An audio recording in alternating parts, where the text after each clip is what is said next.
you.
Good morning, everybody. My name is Colin from TFA Design. I've got here with me Fabio and Ricardo.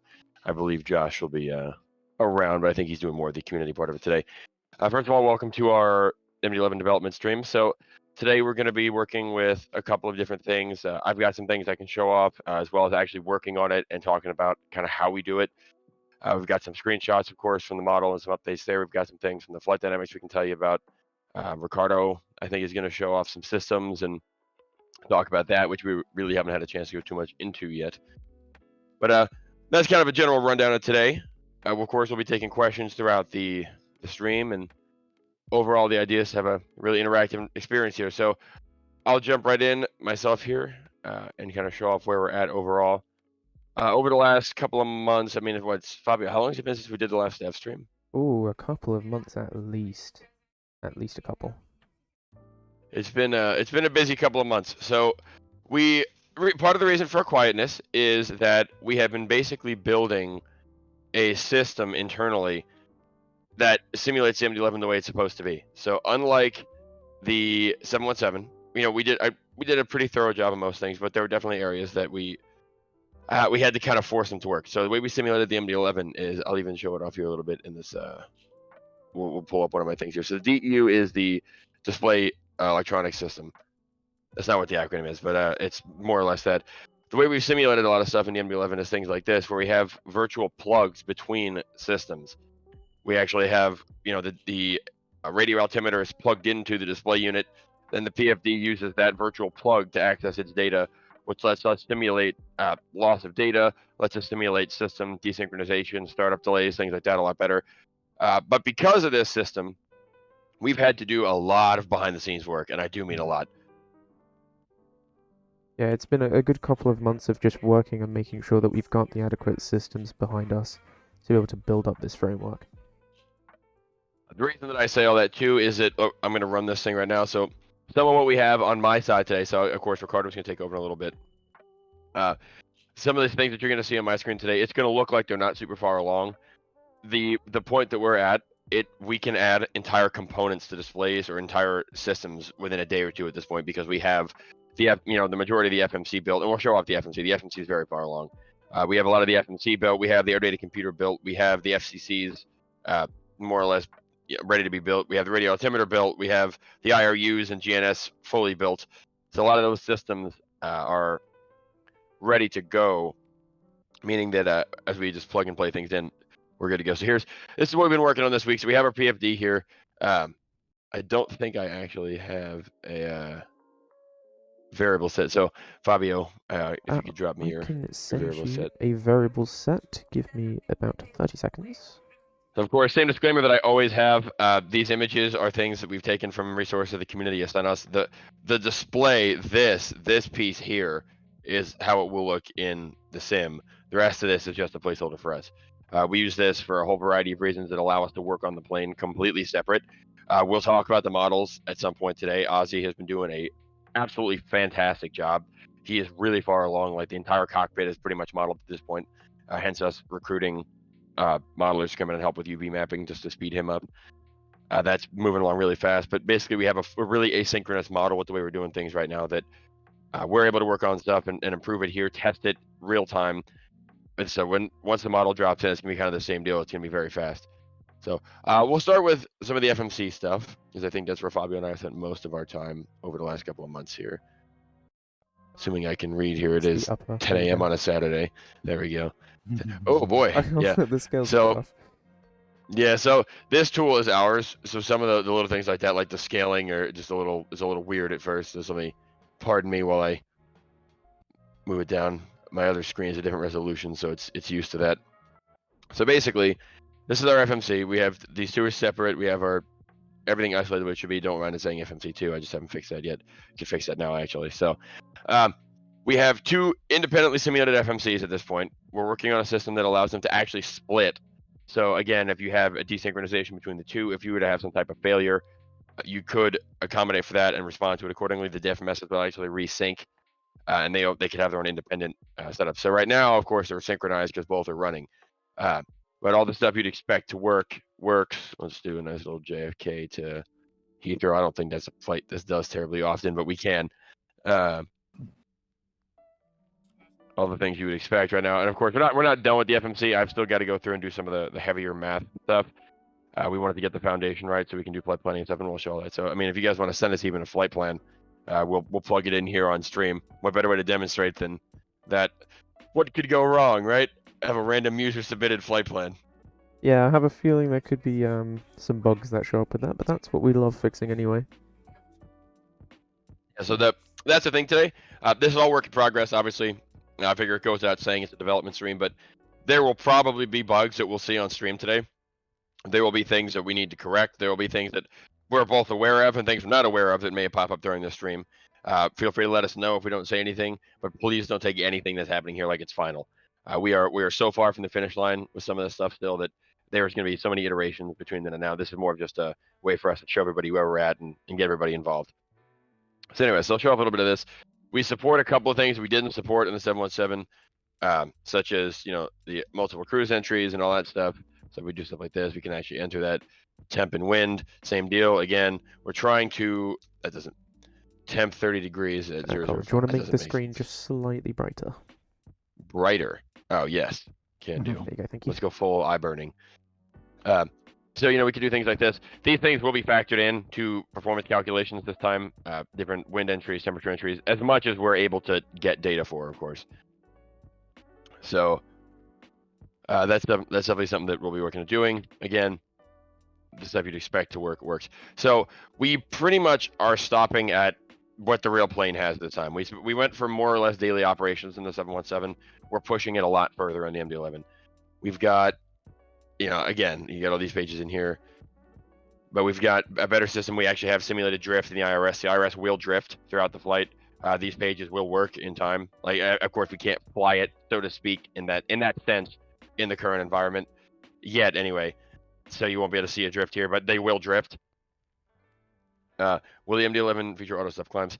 Assuming that it's going to depend on how it works on a real aircraft and how we can make it work in ours. If we're able to do things like that correctly, then we will.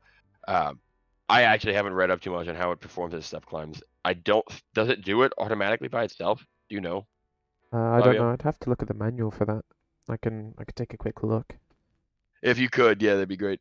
Let's get a little more information about how the step climbing actually works. Because we pretty much just allowed it to be entered for now, because that's going to go into the in-flight performance calculation stuff. And that's a whole nother, that'll be a whole nother dev stream by itself once I have the ND working, so I can actually see the magenta line. That's kind of why we shifted from where we're at now to working on displays, is we want to be able to see the line that we're drawing. So the Memphis to Paris, that'll work. If you want to pull up a flight away route for me from Memphis to Paris, Fabio, we can stick that in there. Do you want a sim brief or a flight away? Either one, as long as it's got a valid route. All right. Okay, so again, I'll keep going through kind of some of the FMC pages. We showed off a lot of the 1 or 2 in the beginning, but not as many as we have now. So we've got our performance pages. We got all the stuff you'd imagine here. We can dig into, again, climb forecast will be there. It's not right now. Thrust limit, same deal.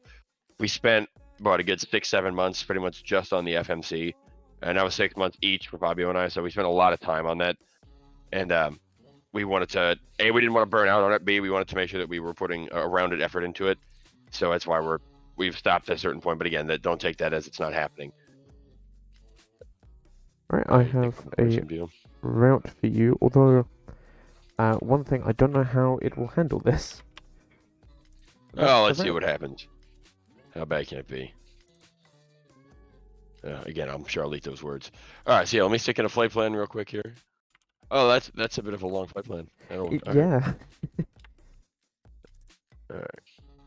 Oh, yep, there's a bug for us. Apparently, I can't lat rev from the departure airport. That's a solid start. The very, very first waypoint doesn't work. That is about how my life goes. I think I have a GitLab issue on that, actually. Okay, well, I'm gonna have to solve it right now because can't do that. Can't show off a flight if we can't. So let's just give me a chance to show how we're gonna handle this type of stuff. So if you guys are technically inclined here. I'm sorry. It's issue 49. Issue 49. Okay. So we have an ongoing issue about this. I'm going to correct it right now on the stream because I would like to show you guys the flight plan working. So for those of you who are more technically inclined, of course, feel free to ask questions. I'm going to touch on elements of the code here. There are certain things, of course, we can't show on a live stream, but as far as the general usage goes, we'll be getting a little bit into it here. So this is my flight planning page. I'm going to try to see why this is doing what it's doing, and I'm going to get as much of this out of my way as I can. I'm used to working on a bigger screen, so I'm kind of packing a little of it. Here we go. All right, so we can't lat rev from the first one, so we're gonna look for change page or something of that effect. In the meantime, Fabio, is there anything you want to add that we've done that you think is particularly cool? Or Ricardo, if you want to come on and introduce yourself, just so we're not staring at my silent screen for the next 5 minutes while I figure it out. Yeah, I think we'll switch over to Ricardo. So, Ricardo, do you want to explain what you've been working on? Oh, sure. I'm Ricardo. I'm the systems developer for the MD-11. I'm currently working in the fuel system. And so far, we've created already the electrical system, which is, I wouldn't say the core, but I think it's one of the main systems in the plane. And Foundational also system. The foundational system, exactly. Yes, in hydraulics. Hydraulics still needs I still need to implement the auto mode in hydraulics. That we're going to need a deeper understanding, and that can be modeled down the road whenever we have the plane just like off the ground or taxiing. So I just left the hydraulics auto mode on standby. The electrical auto mode is complete, and now I'm moving to the fuel system. So you guys can see here that we have a mimic of the overhead, and on that specific scenario now we have just like a fault. It was commanded the pumps for the engine number 1, they are at fault because the engine number 1 was commanded off. So that plane would be flying on engine number 2 and 3. And if for some reason I would just want to turn off the RMPs, so you guys will see that the system hydraulics will lose pressure on the system on number 1. And this is being mimicked like the real plane. So there are some limitations that we have in the sim because we don't have some data on the real plane. Just like, for example, I don't have yet the full the fuel flow for each pump, but I'm going after that information. But the electrical system is it's totally implemented. So if I just turn off this bus star relay in here, you see that all systems that are downstream bus number 1, they will shut itself off. And of course, if I just turn off all the pumps in here in the hydraulics, the plane will rely on electric pumps. I just have to turn on this RMP in here as well. Okay. Now, correct me if I'm wrong, but didn't you spend a whole bunch of time making systems that simulate the actual opening and closing of valves? So it's not an instant system. It actually works the way it really should, right? Yes, we did. Yes, I did. Yes, correct. And that valves, they do not open and close just like something Boolean, just like open and close. So the valves, they have a finite time to open and close, and they rely upon power. So the whole plane relies upon electric power for running. So you won't be able to switch a pump or a valve if the corresponding system is not powered. There is also a provision for perhaps an overload or a breaker pop that's been under study in here. But all the systems, the buses, they are loaded. As the more load you add to the system, for example, if I'll just turn off generator number 1 in here, Gen 3 will just get all the load, and that's very transparent to the user. There is a whole mesh system that works on behind the scenes to supply power and distribute power over the plane. So if I just turn off the bus star relay, so you guys can see that everything goes off, because only the bus number 3 has power and the other buses, they don't have power. So if I just turn off... I'm sorry. Yes? Yeah, no, go. Go for it. Just to interject here too, where you'll see some of those things reflected too is when you're looking at like the electrical synoptic and pages like that, the numbers Yes. that you see for load will actually be indicative of what's currently happening in the airplane. It won't just be a number that looks nice in context. Exactly. So if you just turn off, if you just two generators are off or one is off, you guys will notice that the other two generators, they will just assume the load, and their load will increase proportionally to what is being fed by each generator. And that's totally, and the emergency in here was already simulated, the galleys, and also for the cargo planes. And now I am in the process of creating a fuel system for the plane, which is very complex. I think we are on 9 or 11 tech so far. Lots of valves, lots of pumps, and we'll try to mimic and to simulate the very nitty gritty of the MD-11, just like transferring fuel from the main tanks to the tail tanks. So that will shift the CG, and that will make the plane flyable or not. So that's something that we're working on right now, me and Marty. Yeah, And the fuel system I know is immensely complex. Sorry, Fabio. No worries. I was just gonna say, both Ricardo and Martin have been making some amazing progress both on the fuel and the hydraulic systems. Yeah, I've been using the LMM, the manual from maintenance, so you guys can see that's very. So on the fuel system, that's my stuff, because I mean, as an engineer, that's what I understand. So the fuel system is very complex by itself. Let me just go here to see. Okay, so those who are technical will notice that there is lots of stuff in here. So these are the fuel system controllers that are going to be modeled, and this is the wing of the plane with the manifolds, and of course we won't be simulating the venting system from one tank to the other, because the sim doesn't provide us that kind of support, and we don't need it. But we could model if we wanted to. But transferring fuel from the tail tank, for example, to the main tank with the valves and bulkhead, and back and forth to the tail, and the pumps in the tail tank, and also this is the wing box with the bladder tank in the center tanks. And there are also two auxiliary fuel tanks that can be added. So that would be just like MD-11ER, which will extend the range for the plane. That's going to be added as well. Yeah, so I believe Colin has actually fixed the issue. I have. I do want to touch on this. So normally we don't show off a lot of the reference and stuff we have on screen, but so in this case, this is something that the community has sent us. That we've got a ton of these manuals that people have sent in to help us learn more about this and get it right. So that's really cool that there's that many resources available out there, and we appreciate you guys helping us understand better by sending them to us. All right, so yeah, I just pushed a commit here for I fixed issue 49, so now we can actually let rev again from the departure, so that'll work. Let's do that route. Ricardo, I just sent you something. If you could take a look. I will. Yeah.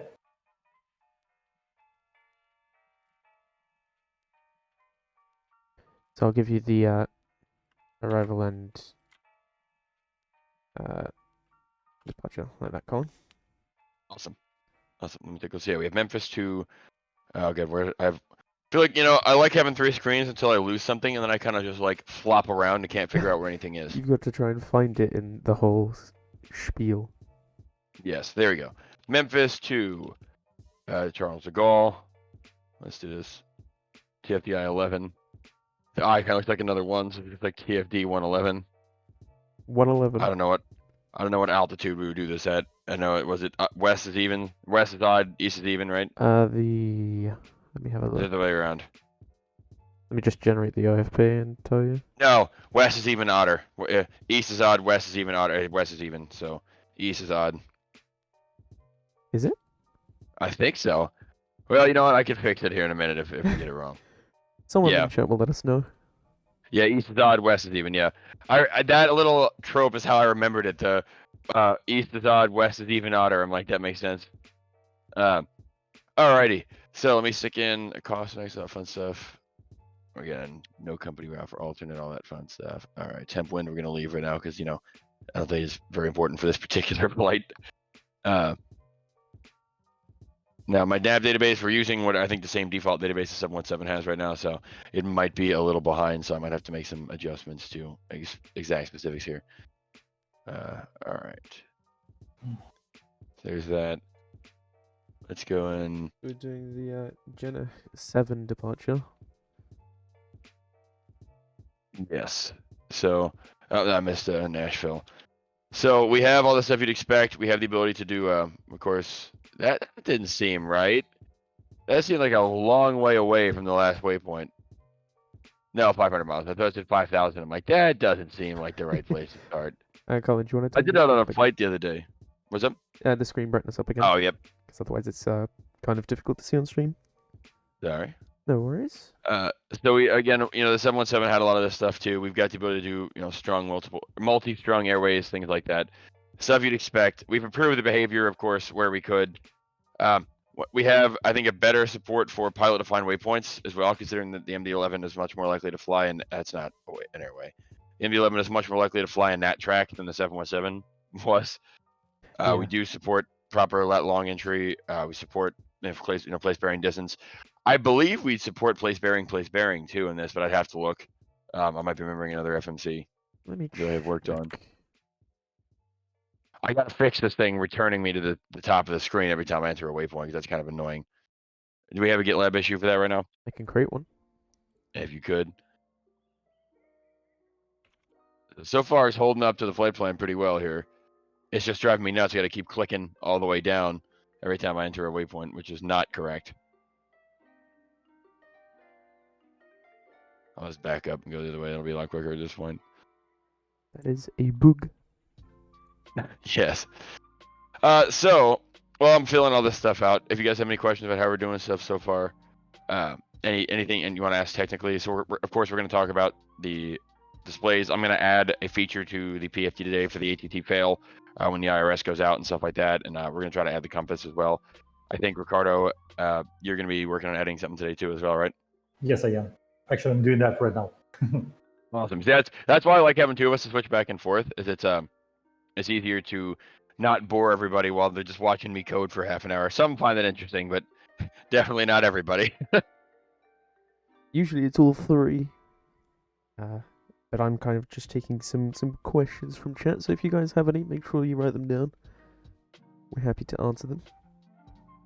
There's a 5-letter waypoint that had a duplicate. That's kind of unusual. Okay, so North 261 or N261A. I don't know if that's supposed to be a weird way of writing a lat long. If that's a waypoint I don't have, or is that a nat? Is that a nat track? I think that's an... Yeah, nat. Yeah, Yeah. As soon as I looked at him, I'm like, what is that? I'm like, yeah, that makes sense. Very Then similar we to have the nat Z, 717 which is FMC. The MD-11 has some similarities with the 717, as they were both made by McDonnell Douglas, but we are using a different system entirely, so we didn't just rip apart the 717's FMC and say, okay, well, there's the MD-11. Oh no, and along with doing that, some of the bugs that we've had in the 717 do not continue here. We've completely rebuilt the system. Again, we use the 717 as a reference to avoid, the time constraint or the time required to do it completely from scratch. But we did not just copy and paste pretty much anything. I mean, even the displays right now, they're in the beginning, they're being copied from the MD-11, but they were copied from the 717 to the MD-11. Only so many things happen in my brain at once before I miss one. But what's happening is we're now modifying them to be correct to the MD-11 and correcting issues that we may find in them along the way. I doubt N160 is an airway. No, it's not. It was quite funny the other day. I was referencing the 717 for something in the MD-11, and I found a bug in the 717. So. Yes. Yeah, actually, which I'm going to be fixing in one of the upcoming updates here. If you overbank the 717, you're supposed to get the 45 and I think what's 45 and 60, right? Yes. You're supposed to get those two, and you don't currently. Only if you go over 30 degrees pitch, which is not the correct behavior. Doesn't make too much sense. Just wondering, have you guys started on the power plant simulation yet, such as the CF6 or the PW4000s? Ricardo, I believe that's for you. I think that it's him and Martin, right? That's Martin. That's not on me. Oh, okay, Yeah. my bad. Yes, Martin has been doing a really solid job. Of course, it's still in preliminary stages because it's pending legitimate flight testing. But Martin has been working on a lot of really cool stuff with the FTE simulation. He's got it flying as close to the numbers as he can right now without the FADEC and all that fun stuff. But yeah, so he's heard on that. I'll leave that more for him during his sometime he's able to come on. But yes, there is a good amount of I'm sorry. Josh just sent me some screenshots. So we'll have screenshots coming in here for the overhead pretty Ooh, soon, lovely. and the cockpit. So yeah, he started a lot there. He's worked a bit on the fuel and the contact points and the overall structure of the aircraft as far as the CFG and FD is concerned. And I know he started on the power plant stuff, but it will be a little bit. We'll get an update from him probably for a written dev update to talk about that. Yeah. Also, did we port DT Studio to GDI Plus? Yes, we did, and I'll show that off here in a second. That was an experience. I learned more about the math behind an ellipse in the last couple of weeks than I ever cared to know. Yeah, I didn't think I wanted to know as much math about arcs and eclipses as I did. And we're finally done with this apparently infinite flight plan. It's quite a long flight plan. It is transcontinental, so that makes sense. But I love how you picked that one out of all of them. Well, it was a user submission. Again, what better way to show it off than to just take a flight plan on the spot? Indeed. Indeed it is. Min prof. I don't know what the min prof altitude here is, so it's going to get 2,500 from me. There we go. Colin, may I ask you something? Delta time returns seconds, right?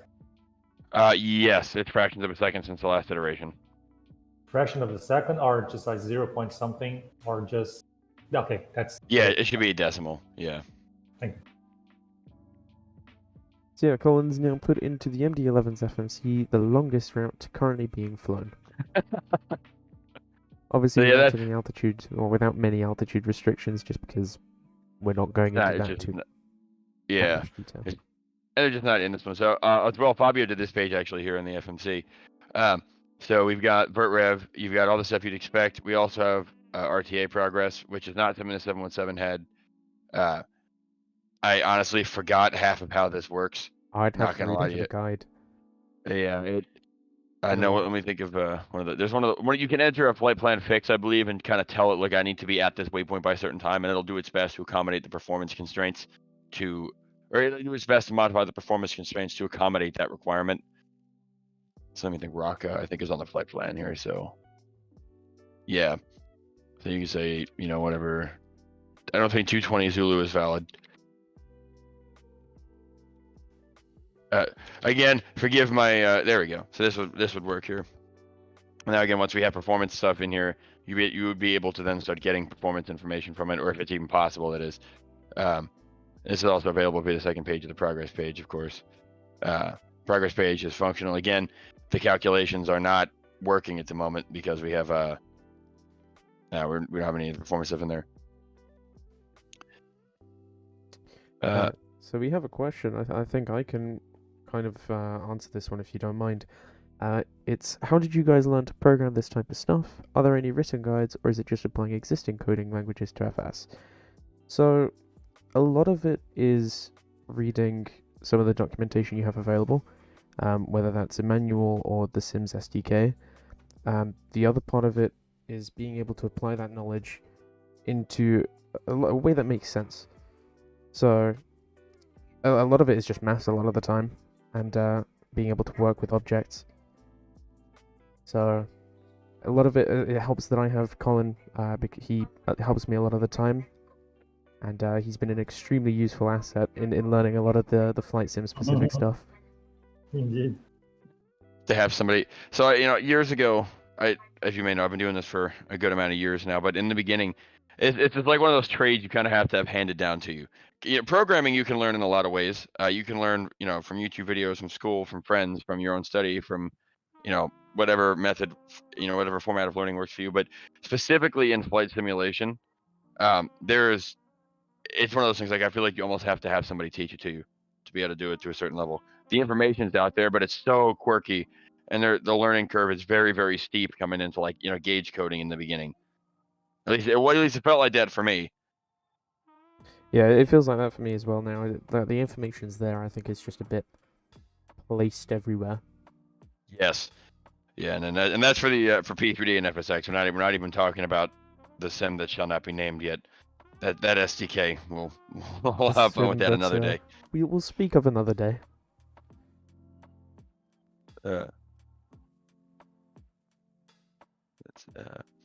Alright, so what I'm going to do now is we'll look at a couple of things here on the displays. Before I exit the FMC part of it, though, I mean, we have a lot of stuff in here. Probably out of the first layer of the maintenance page. We are not doing maintenance simulation. That is not what this aircraft is. That is not the scope of the project. So it's there, but it doesn't go any deeper than, okay, the page is there. A-Cars, we'll talk about that again. We're working on Smart Cars 3 and we want to try to build a system that isn't just linked to our stuff. Because, of course, I think that's kind of counterintuitive to have a solution like that when there's so many things in the market that only ours can work with. So we'll focus on that when we get there. A lot of the weird little quirky stuff, sensor status. You come in here, like, this seems pointless, but if I go to the overhead and I kill one of the IRSs, Mm-hmm. and then we come back to here, you get what you're expecting. I don't know why it's 132. I don't like that personally, but Hey, that's what do I know? What do I know? I'm not an engineer. I'm not an aircraft engineer. I'm just a programmer. The plane was like, hey, 132. I was like, okay, fair enough. Now, we do have an idea in mind for the price. It's actually funny that you mentioned this morning. I told the guys, I'm like, that's one of the few things we're not going to talk about, or if it comes up, I'll handle it. Price. So we're going to stay below triple digits, at least for the base pack. We've talked about doing, potentially like a cargo expansion separately from commercial. If we do that, it is not going to be exuberant. We're not going to be charging you guys close to $200 or anything like that. We're not going to do that to you. It is a much more thorough product than the 717. It is a lot more work going into it, a lot more people on it, and it's bigger in scope because of the variations of engines and airframe models and all that types of things. So it's going to be more than a 717, but it is not. The base pack is not going to hit that triple digit mark. Yeah, I think it'd be a bit too much to ask for to go for triple digits. Yeah, and and to answer the question, cargo won't be included in the base pack. So again, don't quote me on that. We haven't decided exactly how we want to do it yet. The idea is maybe one of the ideas I know we kicked around, I think, is that you'd buy either the cargo or the passenger pack, and either whatever it is, that's like your main price, and then whichever one you didn't buy is a much smaller charge to upgrade to the whole thing, kind of thing. So depending on what your area of interest is, you're not forced to purchase something that you don't want. I think that makes the most amount of sense. So that's the FMC. If anyone has any questions about the FMC, obviously pop it in chat, and we'll let you know of any answers that to your Qs. We'll give some A's. Yes. In the meantime, I'm going to switch over to working on the display here, and we'll talk a little bit about the GDI Plus and rendering technology. So performance is definitely something that we're considering here, as well as future scalability. So we use DirectGD in the 717, and for those of you that know are a little more technically inclined, DirectGD has become the bane of my existence. It has been probably one of the more difficult things for us to deal with correctly. DirectGD has been an absolute nightmare. It is overly intensive as far as code setup requirements. It has been finicky to work with in the field as far as post-release support and compatibility. And overall, especially looking forward, it wasn't a good choice for us. So we had to move to GDI Plus in this case, or at least something that maintains that API. Problem is, all of our tools and all of our assets are built for DirectGD. Most things translate one-to-one. Some, not so much. Oh, that's ugly. Let me fix that. I'm trying to get the scale of this thing so it's exactly right. What is exactly half of 2.908? 1.454. All right, here we go. Hey, I didn't have my calculator handy. Yeah, that one I didn't do it in my head. The tool that I'm editing arguments for here is our little host system we can use to kind of test it. There, that's still not great. I'm trying. This is harder than it sounds. We'll scale it up a little bit. There is something I'm adding here to the fuel pumps. Calling fuel pumps, they want to build up pressure instantly, so we're going to have a ramp up time for the fuel pumps to provide pressure and fuel flow. I think that's going to be very realistic. Awesome. Yeah, and I know Ricardo has put an insane amount of work into the inner workings of these systems. You guys will really feel that when you're. I mean, I've clicked through the systems on the overhead myself here, and as you see delays in systems, you'll see one light come on, then the next light comes on. You click stuff, and it behaves like the whole thing is moving with you as you're going through it, and that's the type of experience you can expect from this. I know everybody's gonna sit in this and they're gonna push all the buttons because it's a fun airplane to click through, and there's a lot of buttons to push, and you're gonna get a response from those, and it's gonna feel like something where you're commanding this absolute I remember, monster of a plane. Remember when you guys were creating the FMC, we created the electrical system. I just played a prank on you and Fabio. Just made it to go off just like it was 30 seconds after. Remember that? I was so I made confused. the electrical system to go off and Yeah, my plane just like switched off after 30 seconds. I was like, huh? yeah. Alrighty, so let me jump into this here. So basically what I'm going to do today is I'll pull up the ATD Studio. I'm going to add the attitude fail indicator here on the main display. So this is what we've been doing. So I modified this to support GDI Plus. This looks a little barren at the moment. The text, in our infinite wisdom, the way we did the text in the past, we misaligned some certain things, and unfortunately that requires us to redo a decent amount of things. I also realized a couple of questions I totally just bulldozed over in the chat. Fabio, if you want to kind of summarize a couple for me. I can read some of them out. That'd be great. Will the MD-11 have the data link? So something like CPDLC. Again, I mean, I would. It seems to be becoming a more common thing. Let me try this all the way through the sentence.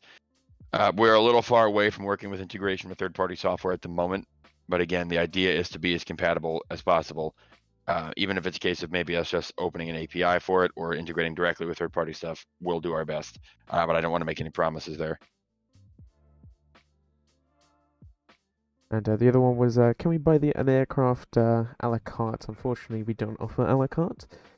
30 cents per tire. Exactly, 30 We'll cents start there. per tire.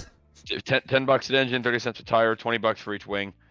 We can we'll have some nice count. Oh man, Not that's a official April pricing. Fool's thing right there. Not official pricing. Not official pricing. All right, so I'm just looking here. Okay, so we would just add an MD-11 without the center bogey, right? Without the center gear. Yeah. Hey, we'll call it the improved emissions version. Without the tail engine. You don't get any engines. It's called the glider edition. So I'm gonna add a really simple system right now, which is the ATT fail. So in order to do this, I kind of have to manually nudge some stuff over, unfortunately. So I will get a chance to show off exactly how DirectDuty Studio is working now in GDI Plus, which is the opposite of DirectDuty. So it's kind of, this tool has mutated into something that I never expected it to be. So if it seems a little clunky, that's because it is. Oh, there's definitely some bugs in this that it's just not worth fixing at the moment. There's a reason we never sold this to third-party vendors or third-party developers or anything. It's not because we didn't want to. It's because I don't think I would send this to anybody.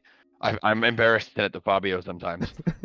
It works really well for certain things, but I look through some of the code and I'm like, oh my god, what was I doing? Yeah, no. Even still, I'm not totally satisfied with how this is being done, but the way that we decided to do this was the best. We spent weeks looking at how we're going to handle doing the new stuff for the MD-11 and GDI Plus, and I tried so hard to get it to convert one-to-one or to find a solution that made sense, but we ultimately just decided that there was going to be some manual work, and that was the easiest way to avoid it wasting all of the stuff that we've already done. And oftentimes we have to delete things and begin from scratch, right? Because we go to a path that's not the best path, and we have to just unwind a lot and re-begin from, I wouldn't say scratch, but from the very early stages of development. Yeah. Yes. I restarted this process of dealing with this text and these rectangles and stuff. Oh my god, was it 3 or 4 times? I rewrote the same system. Do you actually want to explain to the viewers what you're currently doing, Colin? Yes. So what I'm doing at the moment, this is a tool that we basically can use to, what do I want to call it? To template out our gauges. So rather than having to, even in this tool, they work. This is a lot faster than the old sim, than loading the sim and reloading the plane used to be. That's what we used to have to do in the beginning in order to see how something would behave in context. So rather than hard coding all of the numbers, building it, loading the plane, oh, it's not right, unloading it, editing it, rebuilding it, loading the plane, checking, oh, still not right. I mean, that's an incredibly time-consuming and error-prone process. We built this tool that lets us. I just duplicated something, and I forgot we changed the hotkeys. Rather than doing that, we have the ability to overlay an image behind it, which it apparently doesn't like today, and I don't know why. Is that in the right location? No, probably not. And that we are indeed using the 717's PFD as a backdrop here because it's the same for all intents and purposes. But yeah, so we're able to do something like this where we can stick an image behind it, and then we use that to line up our stuff on it, and we can get it pretty much dead on without ever having to even open our project. So then this exports code for us that we can just grab and use as is. So all of the geometries, the rectangles, the text, the sizing, the spacing, everything is kind of specced out for us here, and we can use that to save us a significant amount of time. Because this is the reason that we can make, was it like 11 displays this thing has between all the system, like all the synoptics plus the actual screens. Yeah, about It's like- 11. 10 So or it's 11. at least 11 because I mean, think you got what, PFD, ND, EAD, electrical, fuel, hydraulic, pneumatic, miscellaneous, config. I think main is one and consequences is the other one. So I might be missing one, but yeah, I think it's 11. So I mean, the only way you get through 11 of those screens without losing any of the hair that you have left is having something like this. Otherwise, it's so time consuming. What I'm doing right now is, because there's differences in how GDI Plus, which is what the MD11 uses, there's differences in how that renders text from how the 717 did it with Direct2D. I'm having to manually account for some differences here, which is why I'm doing the switching back and forth here and nudging this text around. So once that's done here, which hopefully won't take me very long, we can then drop that into the actual the system here. I'll kill off the IRS and we'll see how it behaves without anything here. I'm gonna open up my sim too. So again, the 717 has been a great resource for us because it does behave very similarly to the 717.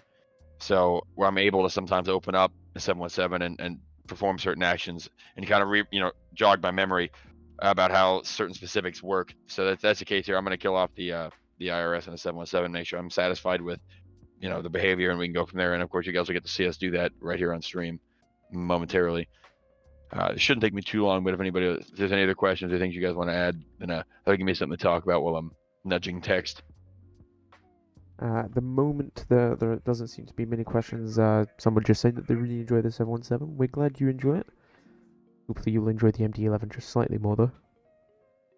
Oh, I think if you enjoy the 717, you'll absolutely enjoy the MD11, assuming that that's your type of airplane. That's the big one, of course. Of course, and I believe we have some screenshots coming in here shortly. Yes, Josh is gonna hate me because he found the watermark. He watermarked the other two images, and then Ozzy just sent them a few minutes ago. So like, yeah, if you could do me the solid and redo it, please. As much as I hate asking Josh to redo stuff. And Right, I so don't know now... if Ricardo, do you want me to switch over to your screen while Colin's just doing this, or? Oh, yes, I'm just filling here with I'm just creating a few pumps in here, and just, yes, as you wish. So we're currently seeing your screen. So do you want to explain what bit you're currently working on? Oh yes, I'm currently working the fuel pumps for the plane.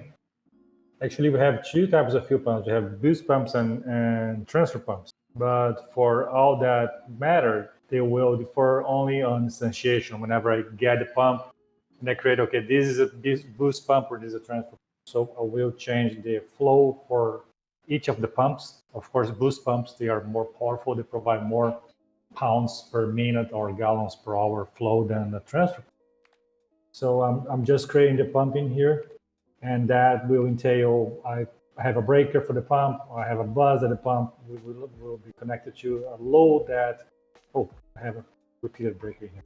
So that being said, that pump is going to be connected to a specific buzz in the plane, and And the pumps, they have an ECB, electric circuit breaker, that will turn off the pump or not. So the pump, in order for it to provide pressure or fuel flow, the pump will need a closed breaker and a bus that is powered so it can turn on. And of course, there is an enable command that will turn the pump on or off. It would be just like the pump switch.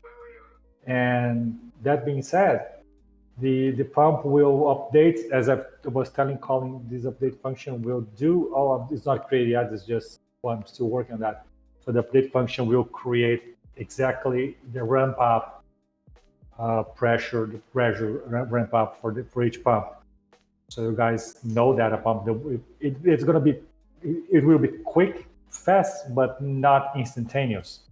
So we want to mimic that. And of course, the fuel system, whenever the pumps is off, there are some relief valves that will depressurize the system. So that we'll probably model that as well.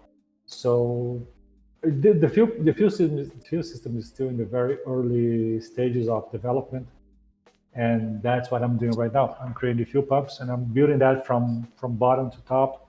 So I have created already the valves, and already now I'm creating the pumps. And then each tank has a set of valves and pumps.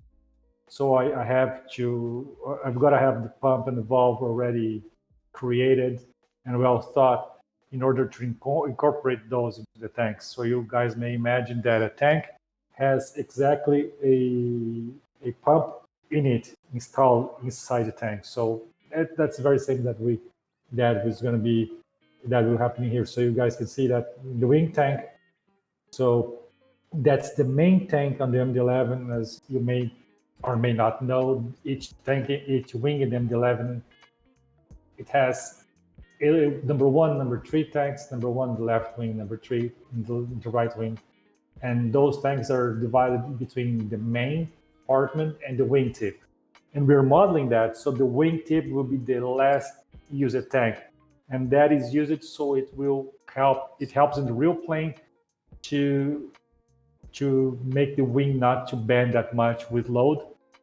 So the fuel in the outer tanks is going to be depleted less. Yes. So, yeah. Makes sense. We've got a couple of questions coming in here. Is the MD-11 also getting a HUD like the FedEx MD-11s have? If it's something that the real one has, again, it's something I would like to try to do. But again, that one comes down to reference. I mean, 717, I believe one operator stuck a HUD in it. If it wasn't something that was actually offered on the aircraft, it was like a customer option only, our chances of implementing that are quite a bit lower. So it'll be determined by pretty much how it is when we get closer. If it's an official thing that we can find reference for, it's much easier to say that we'll do it. Definitely, yeah. We've got someone saying, will the MD-11 have the shared cockpit out of the box? If so, Yes. Is it the same system that we've seen on the 717? No. It will have out of the box shared cockpit. It's going to be a much better system than the 717. I don't like the network transport protocol that I used in the 717 ended up proving to be quite unreliable. I don't want to repeat some of those things. It worked at times, and in others it was I don't even know what was going on. I myself have had issues with it, and I can't explain it. We used a whole new system, as well as a bunch of other improvements to the way the code has been done. The MD-11 shared cockpit you can expect to be superior to the 717s. Equally as easy to use, but superior in reliability. Would it be considered to backport the new shared cockpit system to the 717? In its current form, no. So what's probably going to happen if we were to do things like that, the 717 is now over 4 years old. It was December 2016 that it came out. We're coming up on half a decade that has been available, which is a significant amount of time in terms of software. So considering where our current development pipeline is, the direction that the company's heading, the things that we're doing, it would be more likely that we would see a 717 V2 as opposed to a bunch of MD-11 features backported to the 717. V2, of course, with more simulation, further expansion on existing systems, of course, some of the notorious bugs solved, as well as a bunch of other improvements, PBR, things like that. Because we're now looking at areas where we're going to be massively improving code, we're going to be seriously improving assets, we'd be touching up sounds, other things. It would be pretty much a whole a whole board improvement, it is more akin to a new product at that point than it is an update. Definitely. Do you guys plan to make an interface for the fuel system, like a refueling panel, that would interact with GSX? That might be interesting. I think Yeah. we'd have to look at the API for GSX with that. Some stuff from them. We'd have to take a look at exactly what we have. But I'm not against it. Again, that's the type of thing. So the tablet, we're going to kind of write a little. And the next question is actually about the tablet and the EFB as well. Yes, we'll have charts in the EFB, 100%. That is definitely something we want to be able to do. I already have code that can do it due to something else I worked on. So they will definitely have that. As far as the performance calculator, stuff like that, again, that'd be nice. The FMC, I believe, does some of its own calculations. We'll do our best to supply data for the others. As much as We stuck with as much as we can, yeah. As the PDK forced us to. Okay, sorry. Let me read this again properly. I feel like I'm reading it backward here. Have you stuck with the PDK? Yeah, if you could actually, and then I'll get ready to show off the next part of this. Yep, so have you stuck with the PDK texture method as with the 717, or has GDI forced you to use a legacy panel system? So a texture is a texture, right? That's the fun part. The code that draws our GDI plus surfaces, we can, if we need to, we can generate our own texture and then just copy it to the GPU and still use the PDK for the sake of performance and not 16-bit textures. That's more than likely the approach we're going to take.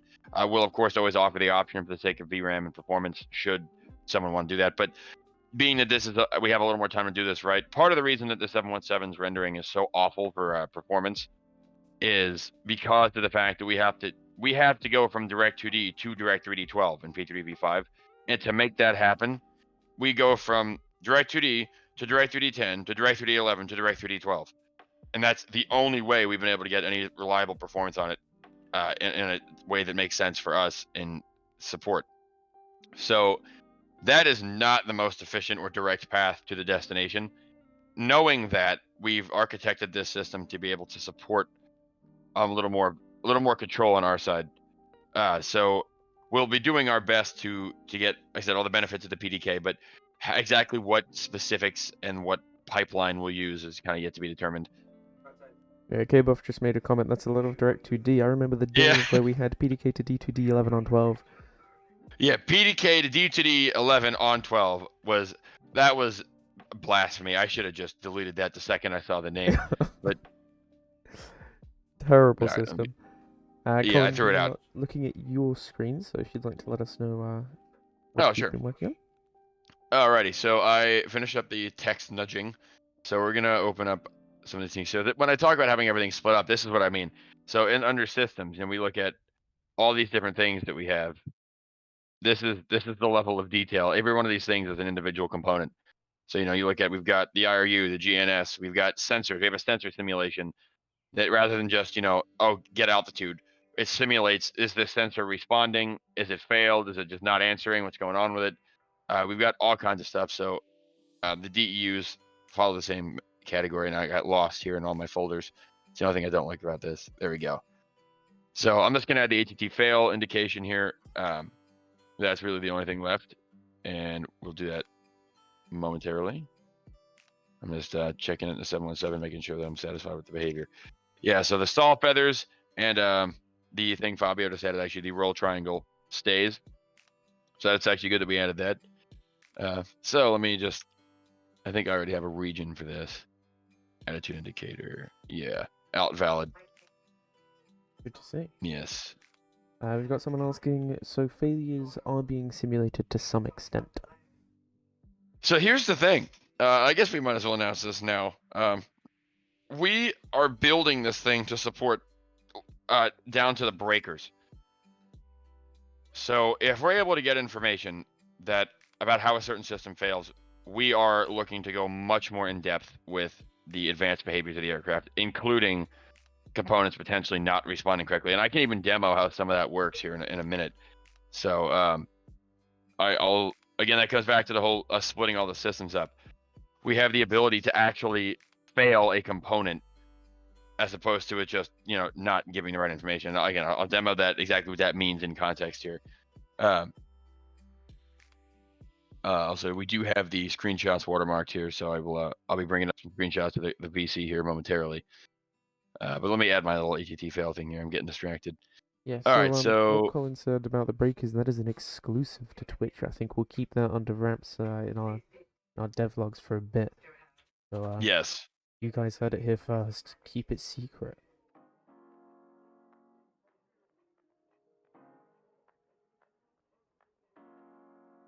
draw strong. Yeah, that's about how my day is going. Yeah, not drawstring, draw strong. Just like my headset. Oh yeah, your headless wire phones. Yeah. We love those. So this is an unpleasant process, and I'm sure Fabio agrees. I've seen it. The underscore font, whatever stuff. I hate this, but some of this is the case of where we've built a bunch of wrappers and encapsulations around legacy code. And then at some point we have to deal with it, which is where you're seeing PFD, then PFD again, and then a bunch of random extra names and stuff. That is us having to eventually deal with it.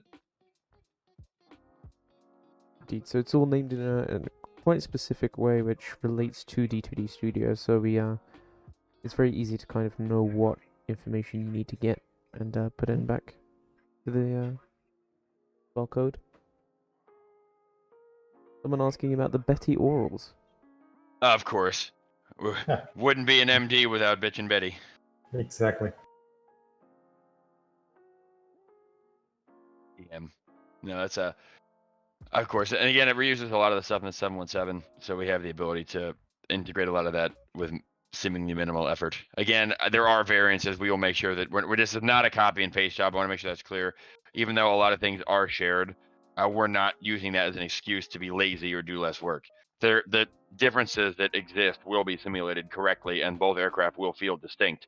The areas that are the same will, of course, be the same, but it's not. I said it's not being used as an excuse to be lazy. It's a way for us to instead really, really zoom in on other areas in a way that we wouldn't have had the time to do otherwise. So that doesn't seem right. Ooh. None of that seems right, actually. The artificial horizon stays, doesn't it? No, but so I should be getting ATT fail, and I'm not. Oh, because I made it as an LSTIF altitude valid. That would be why. Yeah, that's 5 hours of sleep for you. There we go. So basically, if we don't have, I believe if we don't have any pitch and bank, it just waits. If I understand it correctly, I gotta look at the 717 because so the way it works is when you power it on, you don't get the ATT fail message when it's so if it's off completely and it fails, you get the ATT fail. Else if it's otherwise if it's not running yet but it knows it's on, it'll just show like black instead. So that's what we're gonna do here. Does the bank limiter and bank indicators stay? No. Oh, okay. No. So what do I want to do here? We should realistically be drawing that either way. So this is if they're valid, and either way, this shows. I think. No, we don't actually get. We wouldn't get that. The airplane symbol doesn't draw, actually. So we're gonna fix the whole behavior of this here. Of course, we're gonna.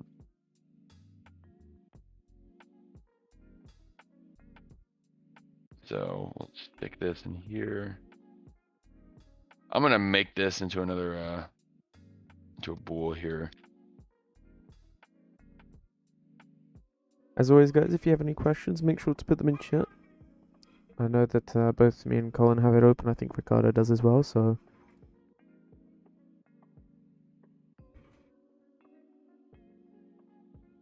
This is what, when we're talking about the sensor response, this is one of those things that you can kind of see it in action here. So rather than me being able to just type, give me the pitch, whatever, we actually can check the validity of the sensor itself if it's working before we start using it. So it makes life easy for us to be able to access it because we can still reference it as the IRU bank. But we can also check its validity here, and a lot of the code is built to account for that. Which again is and we'll talk about that here in a sec once I get this little piece of it worked out here. We've got some question. Will we have our own ground service vehicles? No.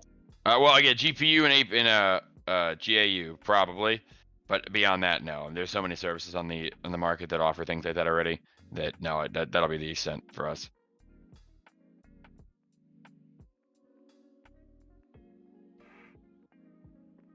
And what is it? What is that called? The bank limit, right? It's the bank limit indicator. Yes, or either that or roll limit indicator. I believe, anyway. All right, so that should correct the behavior.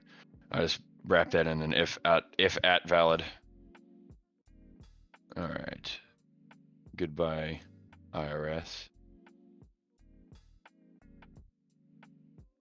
Why am I having such a hard time with this? Oh, yeah, I'm telling you, man.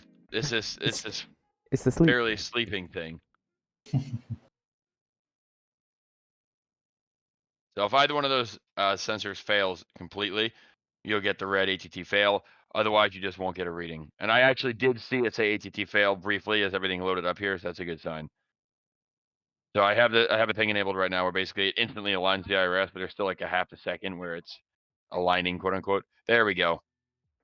That's We're of course behavior. missing the stall feathers, but I guess that's not what they're called. It's the stall AOA indicator, but I know it is stall feathers because that's what it looks like to me.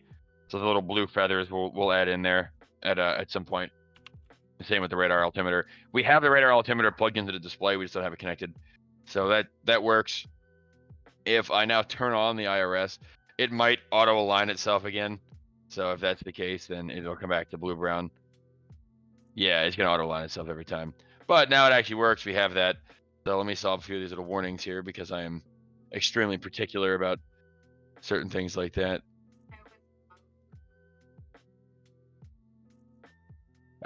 It's one of the things we were being really careful about, trying to follow as many of the coding practice suggestions as we can. As much as we can. There's always a limit, but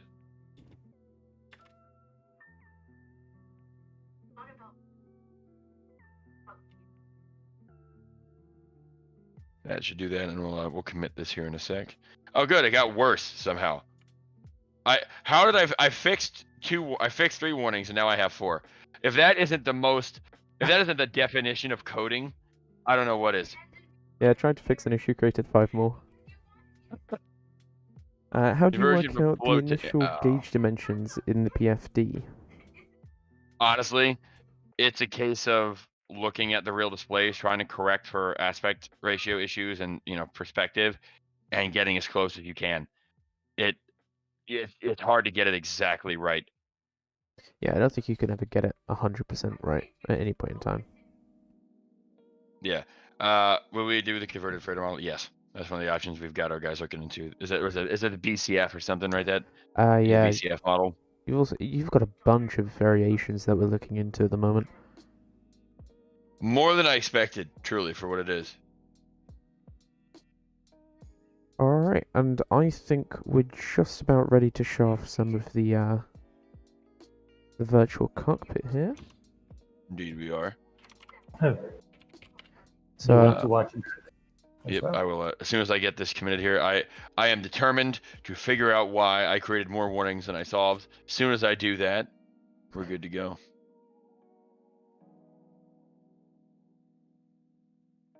Do you see it? Am I insane? Oh, it's here. This particular line is messy because we did. Oh boy! All right, I'm going to lose my mind here in a second. Colin, this is a question for you. How many years of coding did it take to get to this level? Where I'm at right now, some of the stuff that we're doing in the NB11, I consider the masterpiece of my career. Honestly, we put the best that we could into this. It's man, how old am I? It's been about 10 years for me. And it's been less than a year for me, so. And we're being pretty fortunate for being working with Colin, right? Probably because hey man, we're a team. We're a team. This plane is what it is because of all of us together. No one person is responsible for what's going on with this plane or with anything we do. We're all a big team, and we're big work family here. So we all share the glory for this one, I say. All right, so that's fixed. We're done. We're good to Colin, go, and I'm going to commit that. apologies. say Are you able added. to have a look on Discord very quickly at what I'm screen sharing? Yes. Let me take a look.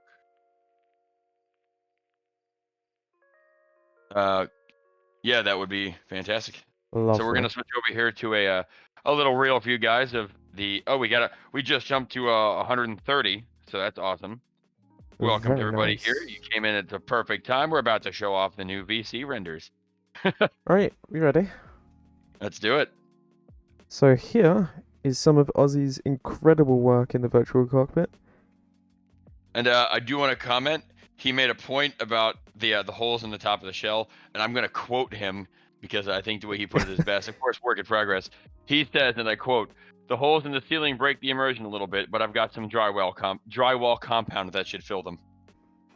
So that's Little word of that'll be advice from fixed up. muddlers. If ever it's broken, just put some drywall. It'll be fine. Absolutely. That'll be the tagline for the MD-11. Just add some drywall. You know, we're selling tires. Our tagline is just add some drywall. I mean, but yeah, Yeah, I like, think we've got one of the overhead. I don't know if we want to use it or not. I know Josh watermarked it for me. I don't know if Ozzy sent a new one for a reason, but we have one that's kind of like a little more zoomed in on the overhead and specifically. Do we want to try to roll that one in there too? yes, I can. If you wanna send that one to me, I can Absolutely. make a quick modification. But yeah, what do you guys think of the model? I think it looks amazing. Honestly. Oh, he is 100% outdone himself. I am so happy with this. It's insane some of the work he puts in, man. He is a mad genius. Where's the Dick is Peter? I was going somebody made talked about the just add some drywall. Somebody commented, a K Buff Aviator comments, I mean that's the mentality of MD use in building it. That I mean, that he's not wrong. Hodgepodge, isn't it? It is. It's got some very nice quirks, like some stuff that you just wouldn't expect to see in a normal plane. Because it's an No. MD. It's the MD standard. No, it is, and it's like right in the middle of what you'd expect from like a a Boeing aircraft because it has a little touch of that. 717 again was a little. It is like the hybrid of Boeing and Airbus, and they're the only two aircraft that I know of that behave the way that these two do is these two.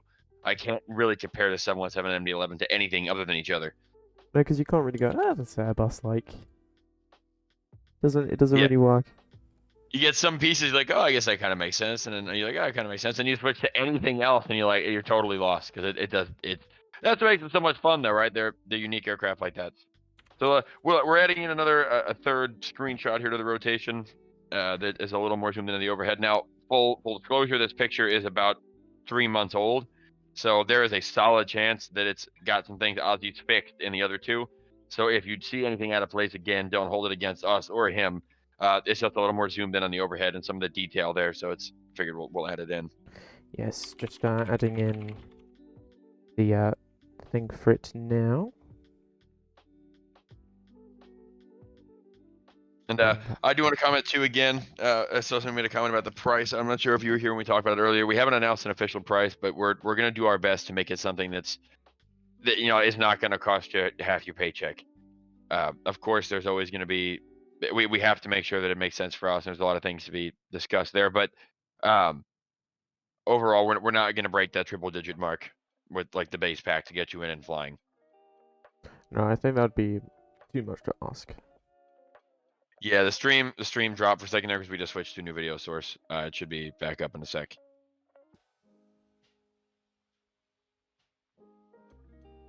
Not sure if it's a question that you'd like to answer, Colin, in chat. Yes, that's definitely a sensitive topic. So this last year, of course, has been an extremely unique year, to put it kindly, for a lot of people. Fortunately, for a lot of us worked remote to begin with. So in this last year, we've been able to push really hard. I think it gave us all an opportunity to focus on something other than the state of the world for a little bit while we were all able to be safe at home. And I think a lot of us were very grateful to have had the opportunity to do what we've been doing here over the last year, amidst the ever evolving, social landscape. As far as development speed, it really, I don't think it changed much for us in that respect, which again, I'm really fortunate to say that it didn't affect us as much in that area. But it's definitely been an interesting year.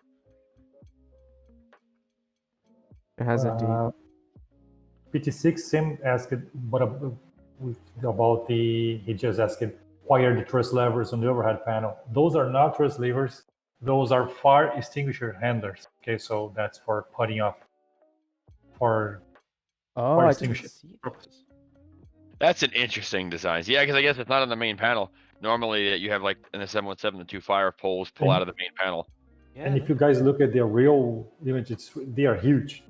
I mean, they're not just like the 737s, small ones. Those handles are huge.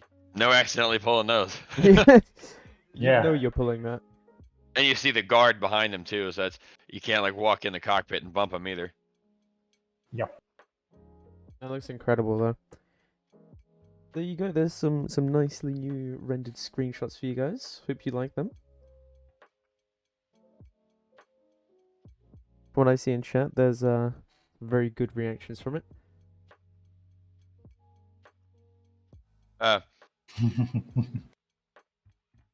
Someone asking about sim compatibility. At the moment, it is specifically for P3D V4 and P3D V5. Obviously, we want to include both older and newer sims in that list. It depends on the scope of how different it is to do. Yeah. So the thing about, again, this is another area that we kind of touched on before the stream, and I wanted to make sure that we say this in the right way, because I don't want to sign us up for I don't want to make promises that I don't know how we're going to keep yet. And that there's a lot of unknowns for us with MSFS 2020. Obviously, we want to support it. The goal is to support it, but ultimately, it's going to be a case of, can it support us? And if we don't know the answer to that question necessarily down the road, we don't want to sign up for. Like I said, we don't want to make a promise that we can't keep and disappoint anybody. Will it work with ActiveSky? Of course. I don't Yes, think we have any plans not to make it work. Somebody asked for an outside shot. I think there is an outside shot in there as well, which again, I'd have to warn. It's you know what? It's back a ways though, which means Ozzy's probably changed a lot since then.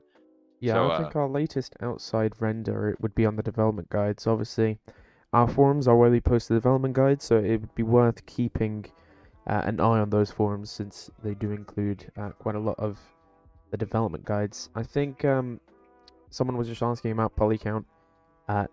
I don't know the exact number. I know that there's a lot of them. it's high. It's very high right now. But this is also pre-optimization. Again, you don't want to optimize during the initial development process too much, because premature optimization is a bad thing for development in general. It kind of shifts the focus to the wrong area and away from detail and instead on, you don't ice the cake before you bake it, and that's kind of well, I guess I'm sure there's always a counterexample, right? But generally, that's not the way you do it. So that's kind of the case here too. We want to make sure that we get it right, and then there are tools and things we can go back and And Ozzy's been doing this for quite some time too, so I trust his opinion, and I trust his ability to optimize it as appropriate. It is high because it's a very detailed model, but that's something that we can. I don't want to give the exact number right now because I'd rather him be able to answer it for himself on a future stream where we can maybe show off the cockpit in motion in the sim. He'd be the one for that. Indeed. So hopefully you guys have enjoyed those renders. We'll be going back to development now, though, I think, if Colin doesn't mind. Absolutely. So no more renders. Coin here and see which one of us wants to do it.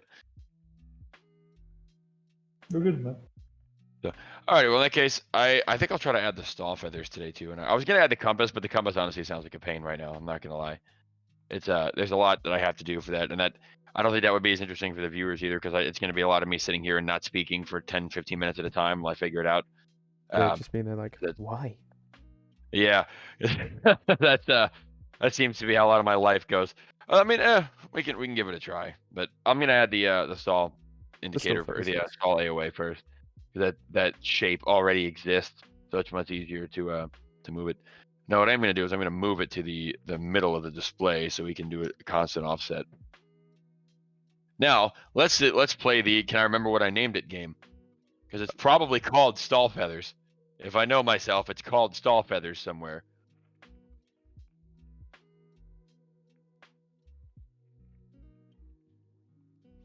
Stall feathers. Yeah, there it look is. at that.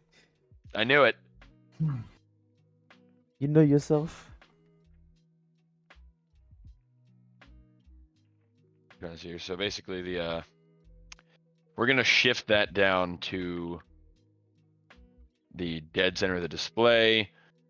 I don't know how far that is. Let me actually do some common sense here. So that's 171, 217.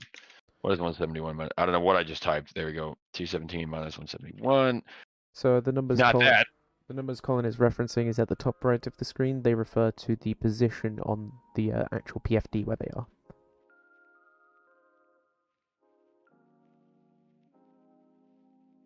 That looks close enough. It's hard to see. We'll See fix it it in later the engine in a second. if need be. I want to say in engine because it's not really like our sim. It's a sim of a sim. So the sim squared. Oh, what Snarkbomb said in chat kind of makes sense. I don't know how accurate it is, but he said I think the big handles date back to the DC-10, which are accessible by the the FE. Oh, that actually makes sense. Yeah, I could see that. I can see that being a thing. Ricardo, we've got a question for you. Yep. Have you planned the nice logic to where you activate the APU generator and the APU auto start yet? Well, I didn't come to that point yet, but that's on my plans. Yes, if it doesn't, it's in the manual. If the plane does that, we'll do that definitely. As best But as we can. I didn't get into the APU yet. Still far from getting to there. Yeah, I think we're working from ground power officially at the moment. Yeah, Yes. we're just plugged into the outlet, you know. There's We just have an a outlet big at the airport extension you plug cord it for in. the plane to nearby outlet. Cable. Yeah, just What? a cable from the airport to the plane. Yeah, Just imagine somebody just trips over it in the airport and the plane just shuts off. that's that's insane because it's running on 220 in the UK, 110 in the US. Yeah, just So different frequencies. it's a broad voltage airplane, isn't it? Someone asking if the cargo variant will release at the same time. I would assume so. Yeah, I can't see why we would want to do them separate.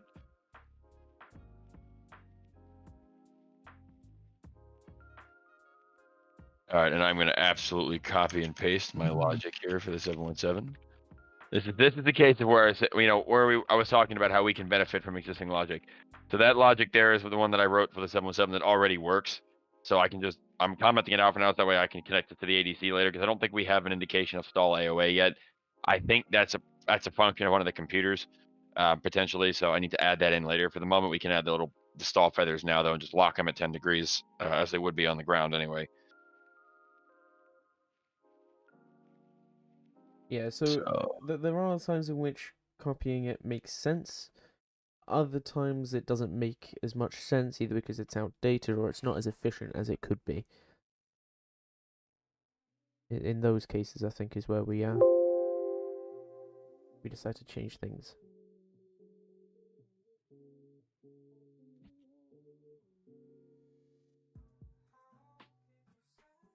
And we're gonna copy my good old stall feathers here. So I'm really glad we wrote this matrix 3x2F Class. wrapper. Seriously, this was a real pain before. So what is it gonna be? I mean, I think it's just so yeah. So my AOA offset was -1 times pixel per degree. So it's this.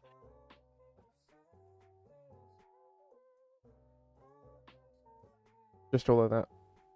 Yeah, I think that's my whole logic for it here. Oh, nice. That's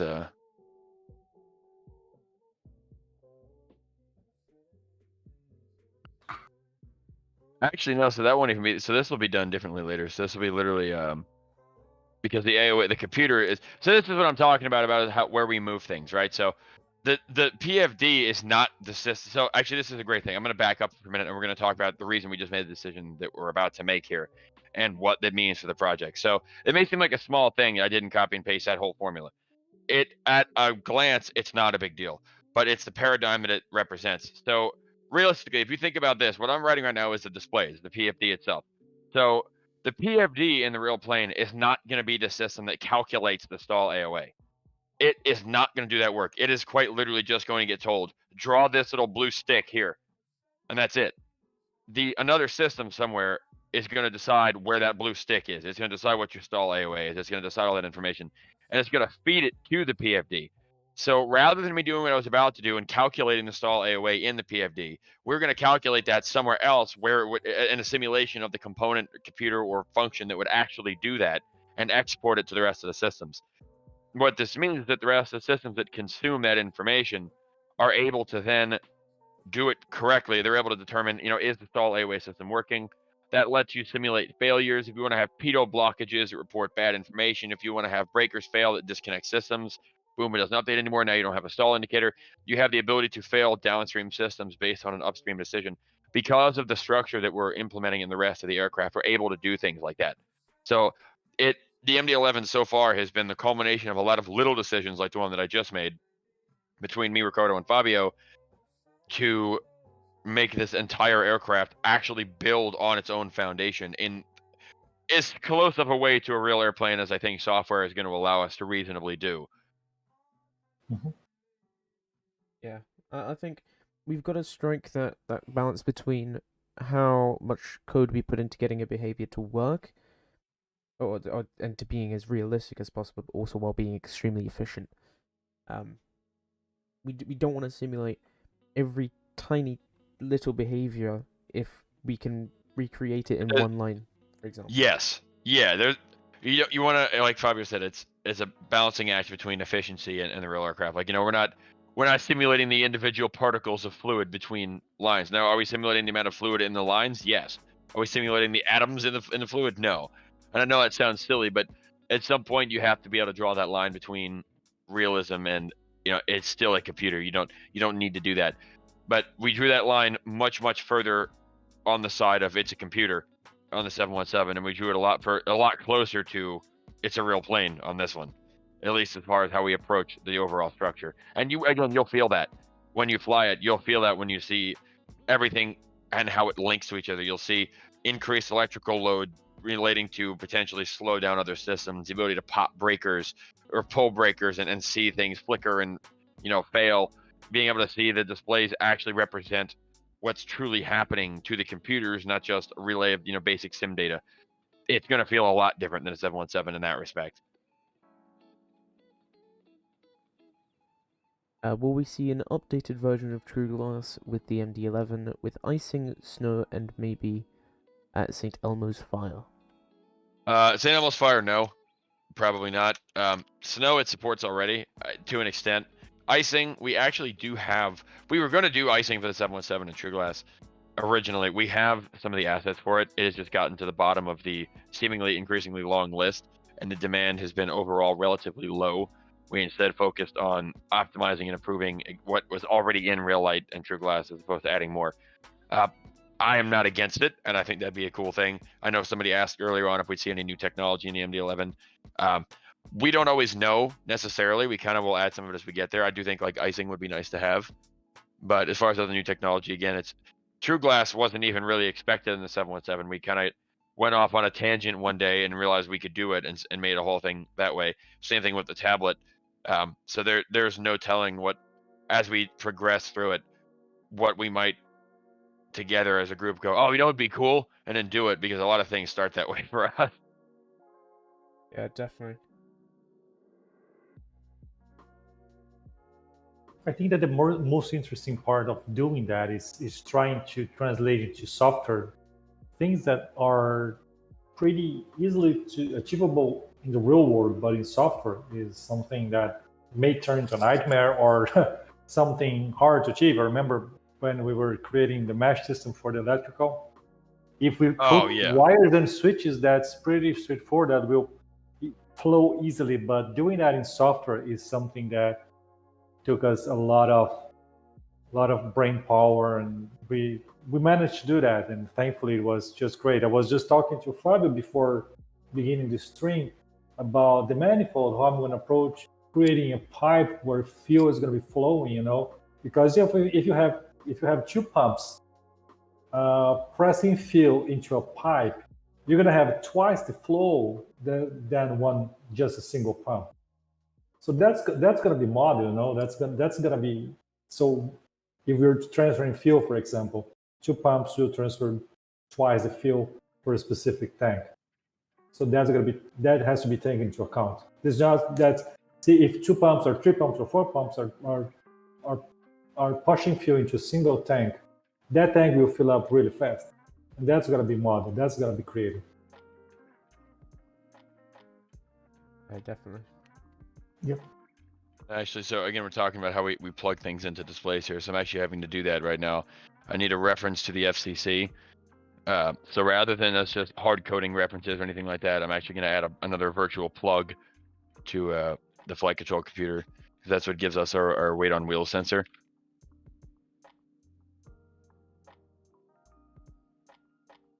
Yeah, there's a lot of interlinking systems that we just kind of plug into each other. I think that's been one of the biggest things with the MD-11 compared to the 717 is just the ability to plug it in and plug it out if we wanted to. Yep. What I'm doing right now basically represents that really, really well. You can see I just literally plugged in FCC1 to the plug in display unit 1, plugged in FCC2 to the plug in display unit 2. And this is what I mean about being able to fail individual systems. You could have a FCC2 fail, switch over from 1 to 2, and actually see the changes that would be noticed because of a decision like that. So now that I just did that, I can now come in here, because I was going to basically, I'm adding an indicator here to know if we've exceeded our stall AOA, which again, on the ground, of course, we're not going to, but I'm trying to build as much of it correctly as I can. But I didn't have the ability to get on the ground.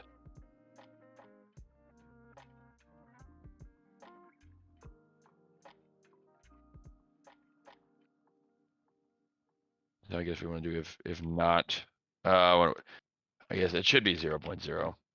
And I guess it is unfortunately a double. Well, I'll cast it up to an int.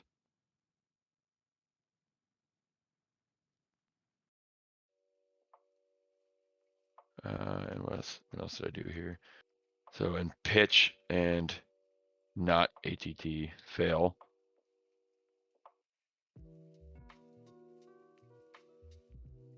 And is AT and is IRU pitch greater than stall AOA or stall AOA pitch.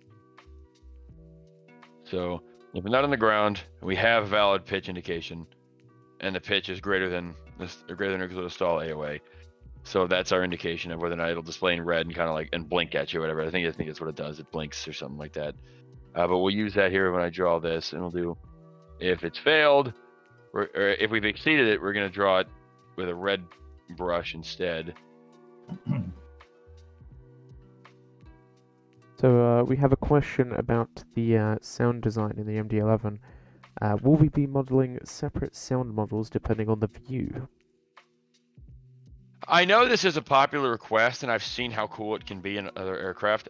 That is going to be purely a case of what we're able to work with our sound guys. I think because we don't have a dedicated sound guy. A lot of the sounds for like cutting up now stuff in sim, we tend to do this with some of the guys on the team, because a lot of us are musicians and audiophiles anyway, so we do a lot of that little stuff. But like the engine stuff and the big hardcore sound work, we usually outsource, like TSS or something like that, which is what we did with the 717. So we could try to work with whoever we end up outsourcing to see if they're able to accommodate that. But it's a big undertaking. So like anything else, it will get looked into, but I can't make any promises at this exact second. Yeah, if there's a possibility of doing it, I don't see why we wouldn't go for it.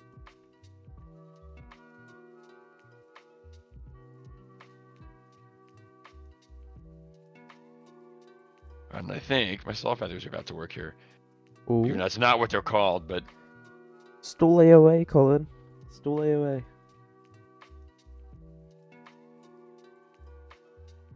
I don't think I like that. Something doesn't look right about that. That's ugly. Why?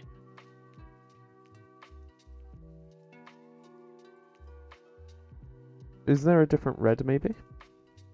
Well, it's not. It's not. It shouldn't be using the red right now because it's the pitch should not be above stall AOA pitch, and we don't have an indication of pitch. Or no, we did, but it's not above stall AOA when on the ground.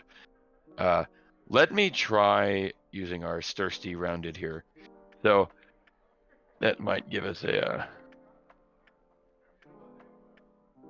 I think there was a reason that I didn't last time. Actually, that's for the outline. We probably don't want that. Someone asking about if there's a rising runway on the PFD, Colin. I don't know if you want to show that one. We don't have it implemented on this model, but yes, there will be. On D2D Studio, I meant, sorry.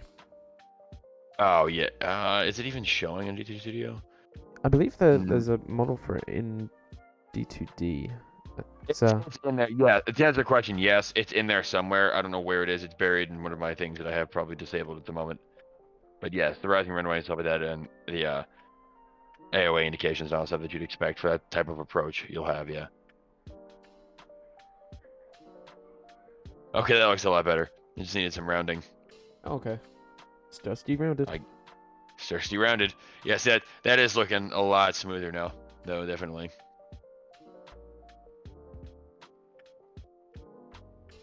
There we go. So now, is that right at 10? What did I press? Okay. I don't know what I just did there, but I know somebody asked earlier, say if sorry, I'm just distracting myself here. Is that right on 10? No, it's not quite. We need to move it down slightly. I'm gonna move it up to like 20 and see if it's off slightly still.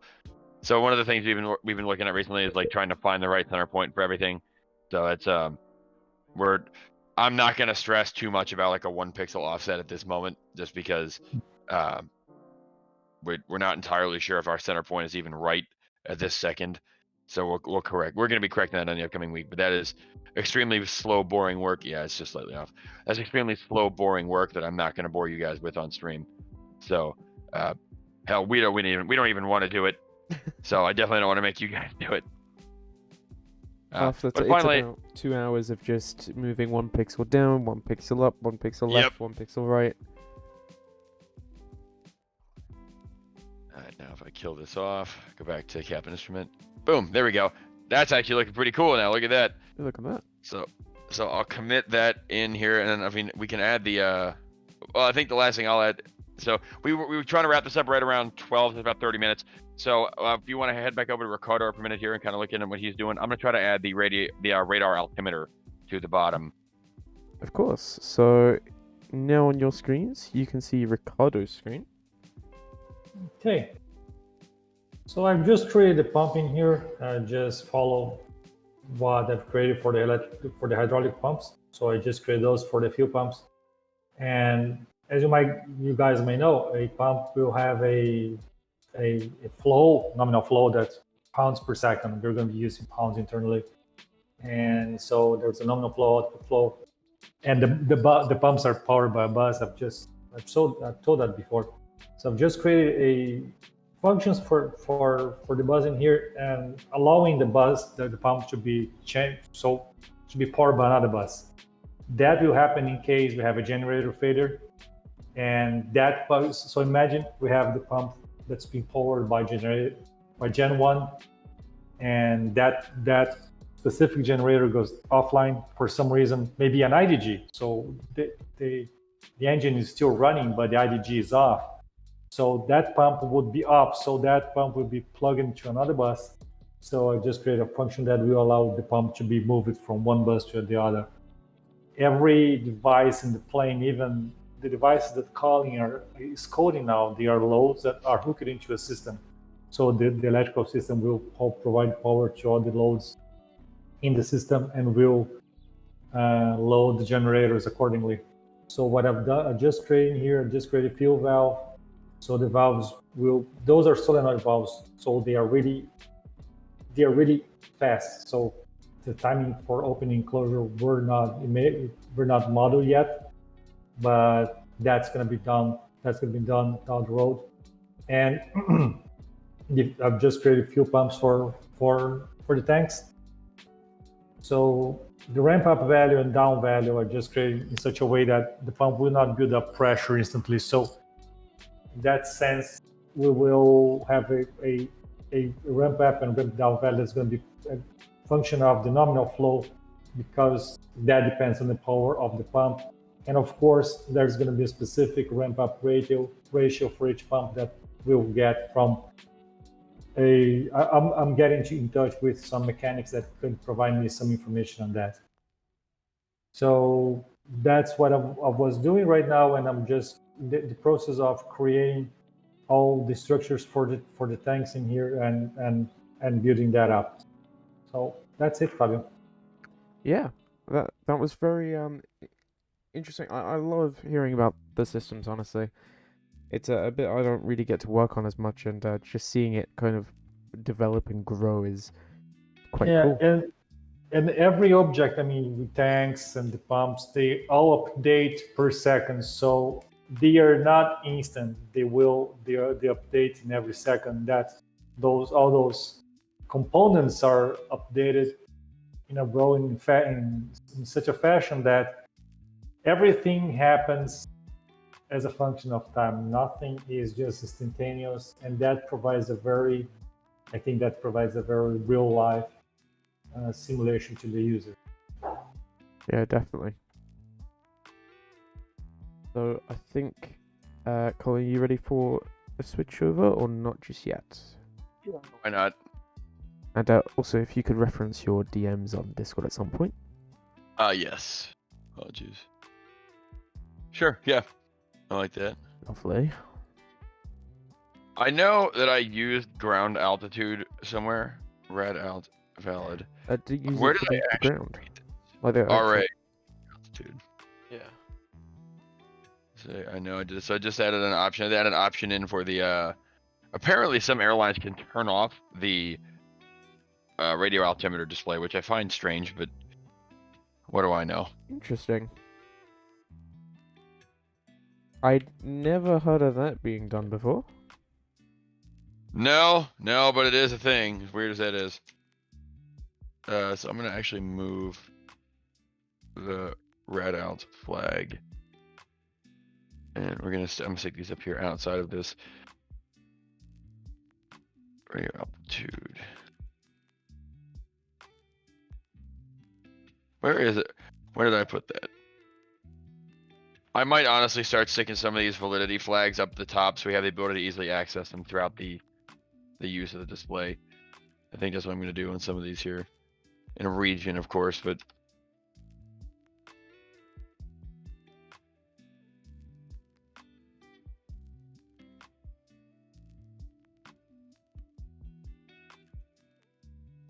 That was nearly words that you typed there, Colin. What? The region name that you had before was quite interesting. Just You know what? I can't tell you how often I put my fingers like slightly off, like I'm one key off, and like I type it technically correctly but offset, and it's just absolutely gibberish. I thought I was the only person that did that. You know. Oh no! Just look at the screen. It has something that has nothing to do. You type in the right sequences, but the wrong keys. You know. Yes. All right. So I think it's just airspeed's the other thing we have. Yeah. So we're trying to do a better job of making things easy to read too. So that's a push we've really been making a lot with, not just this, but with packs, even website code, everything else. One of the things we do at TFDI is our coding policy is basically if you don't need to comment the code if you write it in a way that it reads like English. That's our policy. Now, if there's some things that can't be done that way, you comment them, of course. But I think it's something, if options, : show radio altimeter, that's about as straightforward as I could possibly make that. And I think even if you're not a programmer, you can kind of take an educated guess as to what, you might be able to do with that. Yeah, you want to be able to kind of read the code as soon as you open it. So radar, if rad out valid, we're going to just draw the... So I need to, unfortunately, make another text rectangle. Fun. which is red out number. Nice. So we'll switch back to the GDI plus one first. And red out number. Oh, it's just a what we use. It was PFDH red out number. Is it the rectangle? No, it's just the text. Don't mind me as I speak to myself here. That'll happen sometimes.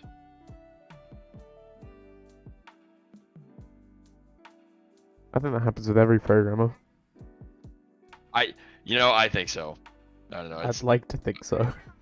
Yeah, right. It makes me feel a little better about myself if it is every programmer.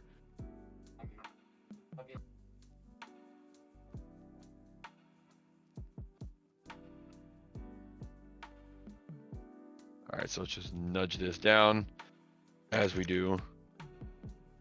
Almost. Yes, and unfortunately, this is how it is for some of these. It's just a manual process. That's D2D. We do not want that. No, that will. You want to see a sea of errors. That's how you make that happen. Let me just. Visual Studio, as Ricardo has so eloquently put it, we have something called IntelliSense that helps us gather information. Ricardo has we've nicknamed it Dumb Sense because it, as smart as it can be sometimes, there are plenty of times I've literally looked at code that exists in front of me that it tells me doesn't exist. And I'll just restart it sometimes, like what I just did there, just to avoid the hassle. Yeah. So we're gonna do here now. I have this is valid. We're gonna do fill geometry. We're gonna fill the geometry, which is the graphics thing. So graphics is just our rendering it against GDI plus. So just give me 1 second here, and we will fill PFD.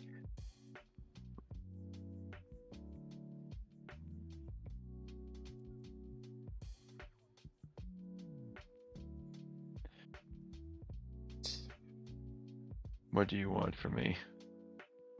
Why are you dissatisfied? Oh, because you want a brush and then a path. You want to explain the difference, or? Feel free to take that one. So, a brush and a path. Well, one of them is the way of drawing it. The other one is how the places in which you draw it in, I think, is the most accurate way. Yeah, that was a pretty succinct way of putting it. I just did that mistake.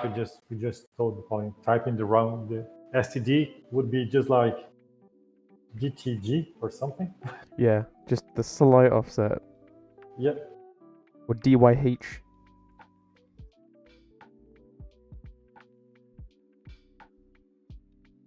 Is this not? What, am I missing something here? Is this not how we do this everywhere else? Just a quick reminder, make sure you type PAX in chat to enter the PAX giveaway. I think we'll be drawing that at the end of the stream, and if you don't have PAX, why not just enter, Could be getting it. And we gotta do a dev stream on PAX soon here, man, with all the stuff we've been working on. That's for another day.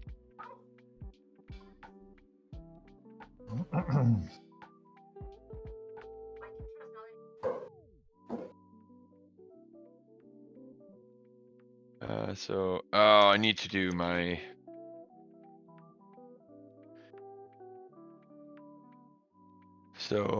Okay, I know what I'm doing here. As I'm looking through my old code, so I have the 717 source code open on my other screen here. So when I just kind of stop and all of a sudden I come back with a bunch of code, that's what I'm doing. Is I'm looking at how I did it in the past to save myself the hassle.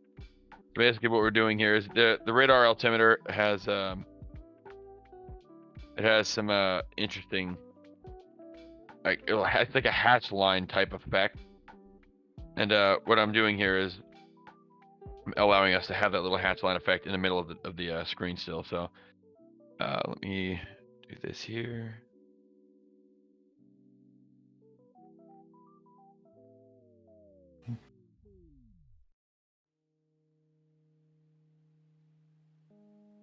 Finally, we're almost done. We need to get our brush in here in a second.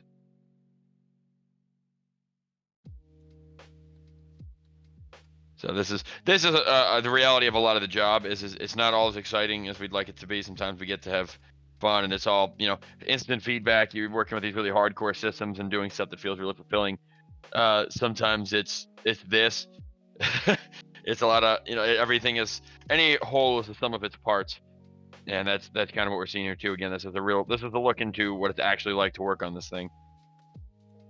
Yeah, there are times in which you're just like, oh, that worked first time perfectly, no bugs. And then there's other times where you're just going, why aren't you working? And then you come back the next day and immediately see the error you were making. Yes. And now here's another case of the difference in the MD-11 versus the 717, right? So I'm going to paste a line of code in here. This is the 717's way of me checking if we have a valid radio altitude. Because we've encapsulated everything, the way I'm going to write it below is how we do it in the MD-11. So much nicer. You look at the top line, and it's hard to understand. You know, you might not even notice a bug in the top line. There might be something way over here that's just got one extra parenthesis or something like that, and you don't even know. You just scroll right past it. This is pretty straightforward. If we have a valid radio altitude, draw the radio altitude. That's our policy. Make it that it reads like English, and then you don't have to worry about it being impossible to understand, and 10,000 comments or anything like that. So that's how we're gonna do it here. Although this check is kind of unnecessary at this point. I was gonna say, can't you put it inside the previous check? No, because I need to do this layering here, unfortunately. So. Oh, okay. The outline. What I do need to do is, so if we even have this, so because it won't appear. So I'm going to intentionally ignore the result.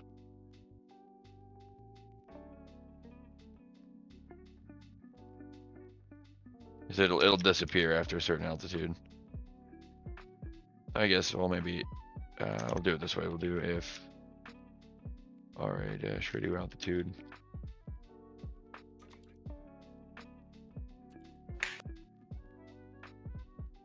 There we go. So if it fails, it'll show up and you'll see the fail indicator because obviously it doesn't know what it is, or if you're below 2,500 feet, and of course, if you have this option enabled. There we go. That accomplishes that goal.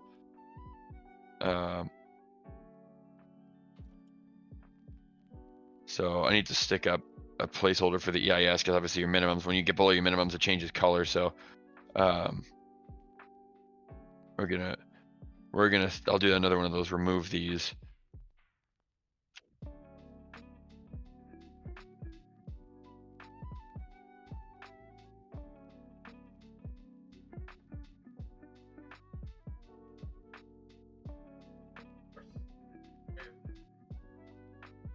All right. We've got a couple of questions here. Shoot. So since the 717 is an aircraft so similar to the MD-11, even from the same era and manufacturer, why don't you use certain components like the PFD, ND, EFB, GPWS sounds that are the same in the MD-11? Yes. We absolutely are going to do that. You do not want us to reuse the code. I assure you. We are doing this specifically so that way we can support a much more realistic, probably better performing, and much easier to maintain system. And easier to maintain translates to quicker development and less bugs for you guys. And I mean, feature requests can go in easier, changes can be made quicker. That the 717 is serving as a reference for us. We're reading it, we're looking at it, understanding the logic. It's saving us the time of digging through pages and pages and pages of manuals and looking through all these photos and all that. It saves us all that time. But the code itself is being rewritten intentionally with the intent of supporting a much more productive long-term lifespan of the product.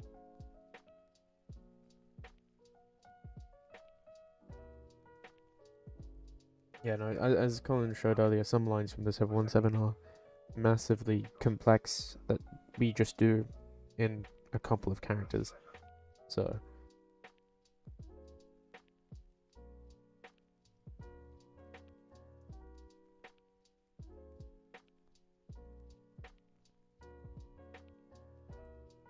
And I think this is our last little line here. This is the rectangle. We have AH rect rad alt number underscore G, because that's concise. You remind everyone what you're working on. So I'm currently about to add the radio altimeter indication to the bottom of the PFD.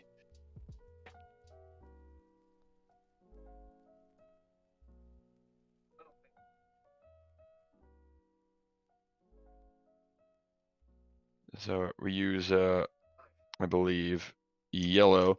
So this is just the type of silly stuff that I did at times. My variable name was use amber, and if use amber was true, we used the yellow brush. It's not amber. Use yellow. But that really accurately describes how I feel about looking back at some of my old code here, and I'm like, man, what was I doing? And, and that's natural, right? So don't, it's easy to look at your old stuff and get disappointed with it.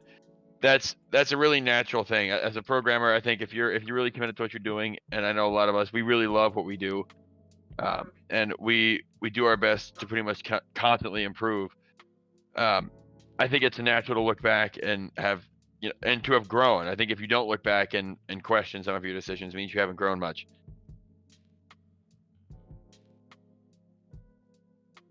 All right, now hopefully we'll have a radio altimeter. It's gonna take a second for it to build, but by the way, the trick I just found out, Fabio. So when you export from DT Studio, if you export a new resource type, and then just restart VS right away before you even try to type anything, it loads it incorrectly. Oh, with the IntelliSense. Yes. Oh, that's lovely. That's twice now I've done that, and it worked first try both times. So to me, what I do is I just open the file and let it reindex. Yep, that works too. We're gonna have to wait for a nice long rebuild here because I changed headers. It's rebuilding the entire FMC and MCDU, so we'll have to give it a sec. In the meantime, I left my stand-up comedy at home. Well, I'm at home, so that's not much of an excuse, is it? You left it at work. Wait. I left it at work, yeah. Oh, wait, yeah. Huh, about that. We got a couple of questions it looks like we can take in the meantime here. So, I know I saw one myself I wanted to answer. Let me take a look back through We here. have a couple. Someone asking if you can upload SimBrief flight plans to the FMS. I can't see why not. I mean, we could pull it from packs. Why not let it work in the MD-11 too? Yeah. What are you upset about? What's null? Why are you null? Did I pass the null reference to something? I did. Oh, man. Ooh. Oh, I know what I did. I left a, there's some hints. You can see lambdas and stuff happening. That's how we got some of this to happen to the programmers that are watching. To the non-programmers, a null reference basically means we tried to look at an object, but there was nothing there. And typically, planes don't like it when that happens. No, it's a crash. So we're just gonna do brush. It's here. I did it here. I knowingly did it, so I remember to fix it before I ran it, and I didn't fix it. So. Someone asking for a timeline of release. We don't have one at the moment. It's made that mistake already. Whenever it's ready is when we'll think to actually set a date on it at the moment. We don't want to rush ourselves and repeat the same mistakes as with the 717. The most important thing for us is that we are making a good product. That's the thing. So we made the mistake with the 717 of announcing a release date entirely too early, and to put it in plain English, it screwed us, and it screwed a lot of the consumers as well, because we thought we were in a different position than we were with development. We thought we were further along than we were, and we found out very, very quickly, as did the rest of the community, that we were not. Part of the reason that happened is because us being the way that we are, we said we'd have it out in 2016, and we had every intent of making good on that promise. Now, our mistake wasn't keeping our promise, it was making the promise at all.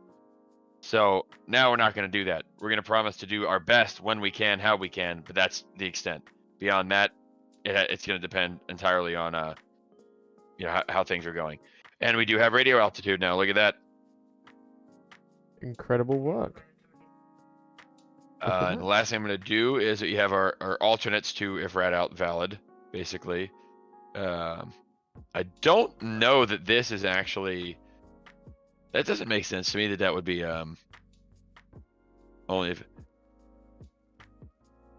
That doesn't seem right to me. Like this. No, we're gonna remove that if check because I'm gonna add the else to this.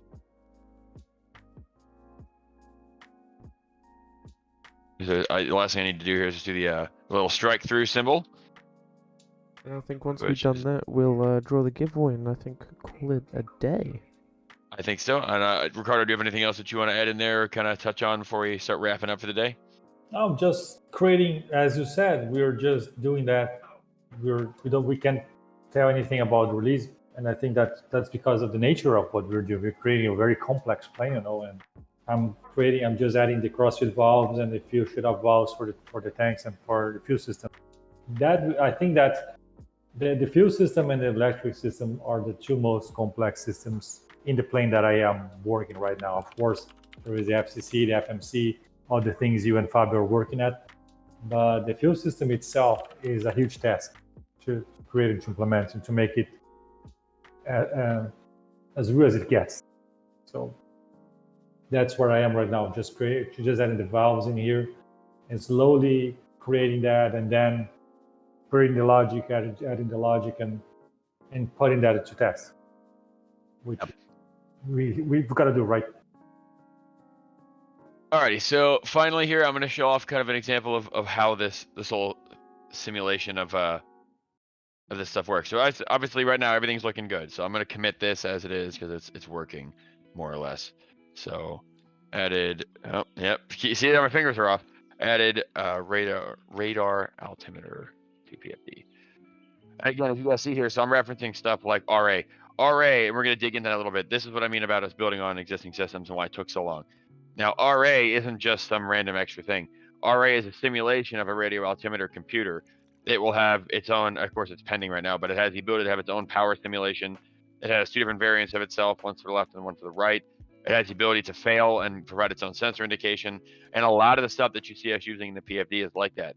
The IRU, the altimeter, the airspeed indicator, all your pedostatic data, all your sensors coming from the flight control computer, from the FMC, all that stuff is built like this. So you can fail individual components. So for example, we're gonna show what happens if we fail a component. So here, we're gonna, rather than setting it correctly, we're gonna fail it. So this is, let's say you pulled a breaker and it's disconnected now.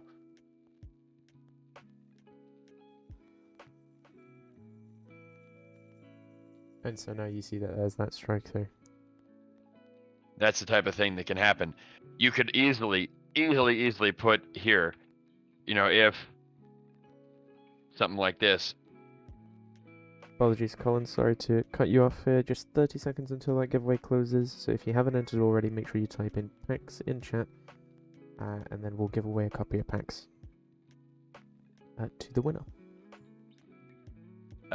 Yeah, so, and something I get this added here. This is something we can do to our systems. You could easily add, again, this is kind of simplified from the way it'll really work, but that logic is the same. You could easily check, okay, did we simulate a radio altitude failure? If we have, okay, now we fail the radar altimeter, you get a strike through and you display all of a sudden. You go, what happened? Pull out your QRH, pull out your checklist, whatever you got to do. And that could scale up anywhere from, a radio altimeter failure to a display computer dropping out and you lose 4 of your 6 displays.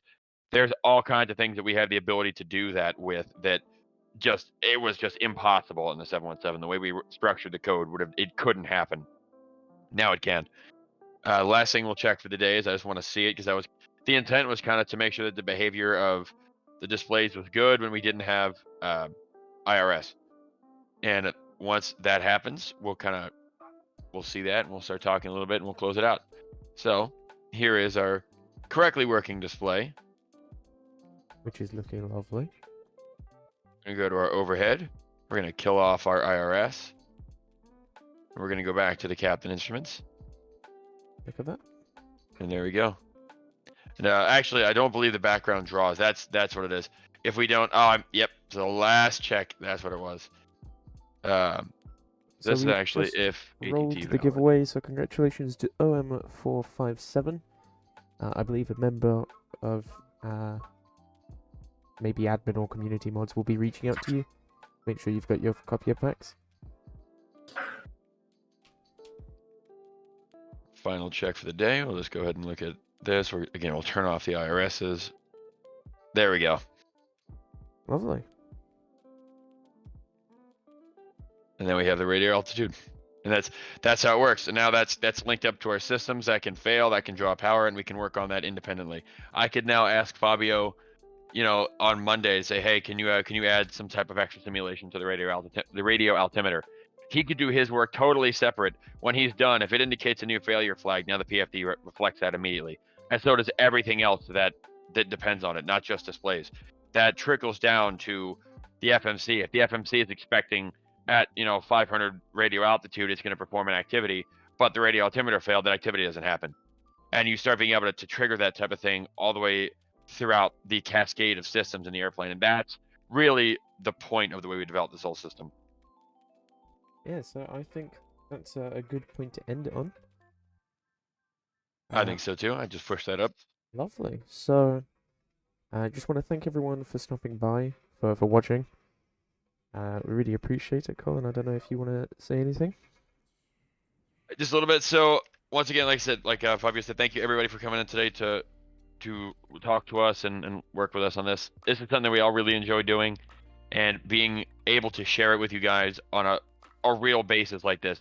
This wasn't something we had pre-scripted and very proper. This was a chat while we're doing our jobs and trying to bring you guys in a little bit on the process. And it feels really good for us to be able to show you all something interesting, and we hope you guys had a good time. And of course, stay tuned to our Discord, our website, and or forum/blog, because they're kind of the same thing now, for any type of future development updates. We're doing our best to stay active, but we've got a lot that we're working on too, so can't promise when the next one will be, but we will keep you guys informed as always. Alright, so I just want to say thank you to Ricardo and Colin for showing us all their development work on the MD-11 today. I'm sure the viewers have enjoyed it. Felt Thank you. good. Thank And you. of course, I want to say a public thank you to Martin and Ozzy for their incredible work too. They both have other jobs that they do, and it makes it hard, I think, for them to always find the time to come on to these. But someday we'll get them on here. They're both doing a great job. Everybody on this team is doing a great job. So on behalf of all the guys that aren't on the stream, thank you to our community and followers as well. Alright, so we'll leave you with some music for a bit, and showing the renders once again in the background. And we'll catch you in the Discords and the forums and all the socials.